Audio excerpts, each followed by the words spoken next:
Nürburgring beim 1000 Kilometer Rennen teilgenommen. So, bitte die Durchgänge frei machen jetzt für den Maserati. Gebe mir Push. Jetzt ist er doch ausgegangen. Vorsicht bitte hier, wir müssen die Autos ein bisschen rangieren lassen. Und da sind die Harley Davidson Motorräder auf der Rampe. Okay, and let now the trailer of David Piper pass. Thank you very much. Ja, das ist der legendäre Ferrari GTO, der mit Friedhelm Rückert am Steuer hier präsentiert wird. Ein Auto, das so 39 Mal gebaut wurde und zu den Legenden schlechthin gehört in der Ausführung aus Aluminium. Und das ist der sogenannte Gran Turismo Omologato Ferrari um den 3 Liter Motor, den 12-Zylinder mit 270 PS. Die abgeleitete Maschine aus dem SWB, der noch 240 PS hatte und dann nachher bis Richtung 300 PS ging es hinauf.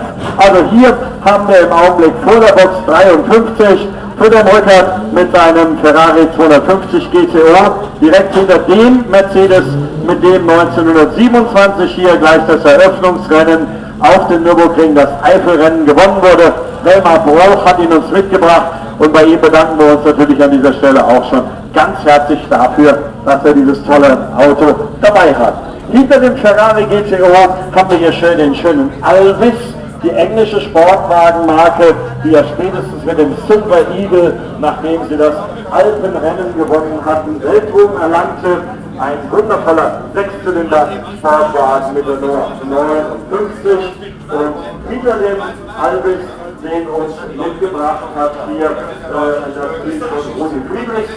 Dann haben wir den Bugatti 35, der ja hier oben am Nürburgring ebenfalls einen großen Preis von Deutschland mit Louis Chiron und vielen anderen eine Riesenrolle gespielt hat. Ein 2,2 Liter 3,8-Zylinder mit umliegenden Nockenwellen, der berühmte erste Wagen der Welt mit Leichtmetallrädern, der Bugatti 35 und dahinter der Invicta Low Chassis mit Anti-Räderstücke am Steuer. Der 4,5 Liter hat einen Meadows-Motor aus England und war damals für die Presse die Mischung zwischen dem Luxus eines Rolls-Royce und der Sportlichkeit eines Mercedes. Der Silber Porsche, den Sie hier sehen, den kennen Sie wahrscheinlich überhaupt nicht.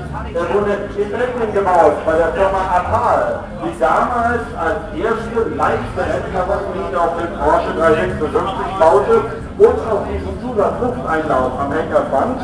Und gleich dahinter dann der legendäre